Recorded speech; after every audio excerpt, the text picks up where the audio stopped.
हम हर रोज़ धर्म शब्द का इस्तेमाल करते हैं। धर्म के नाम पे बहस, धर्म के नाम पे सही गलत, धर्म के नाम पे गुस्सा। लेकिन एक सरल सवाल है, धर्म वास्तव में है क्या? न पूजा, न नियम और न पहचान। अगर आप यह सवाल महाभारत से पूछें तो जवाब एकदम अलग मिलेगा। चलिए आज धर्म को भावना से नहीं, शास्त्र की दृष्टि से समझते हैं। अधिकतर लोग धर्म को समझते हैं कुछ नियमों का पालन, कुछ चीज़ें करना, कुछ चीज़ें नहीं करना और किसी एक पहचान से जुड़ जाना। लेकिन महाभारत इस पे साफ कहता है कि धर्म एक फिक्स्ड रूल बुक नहीं है। अगर धर्म एक नियम होता तो हर परिस्थिति में एक ही उत्तर होता, लेकिन जीवन ऐसा नहीं है। महाभारत और विशेषकर शांति पर्व हमें एक बहुत गहरी बात सिखाता है। धर्म परिस्थिति के अनुसार प्रकट होता है, यानी एक स्थिति में धर्म है वो दूसरी स्थिति में अधर्म भी हो सकता है। इसलिए महाभारत में कहा जाता है कि धर्म बहुत सूक्ष्म है।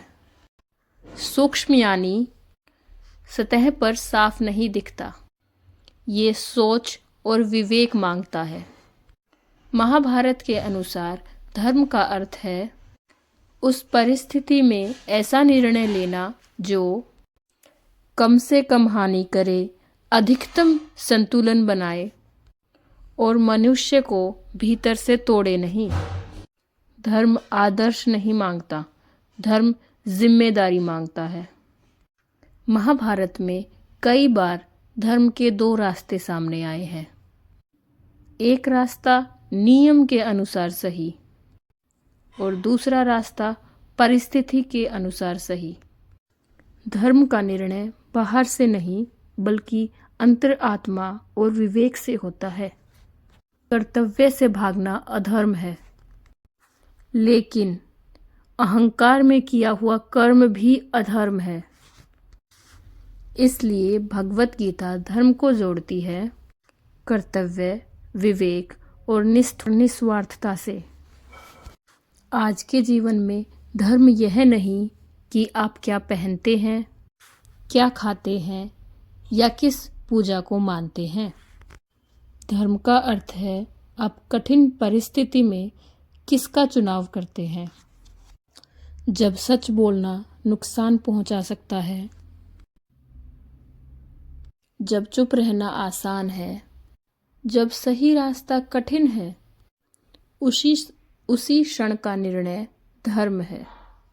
महाभारत यह नहीं कहता कि धर्म आसान होता है, कि धर्म साफ दिखाई देता है या धर्म पर कभी संदेह नहीं होता, बल्कि वह कहता है जहाँ संदेह है वहीं धर्म का प्रश्न है।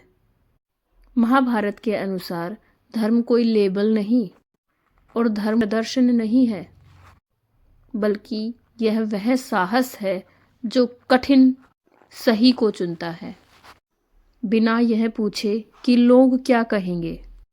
यही कारण है कि महाभारत केवल एक कथा नहीं बल्कि एक जीवन ग्रंथ है। अगर आपको ऐसे विषय शास्त्रों की गहराई के साथ जानने हैं तो इस यात्रा से जुड़े रहिए।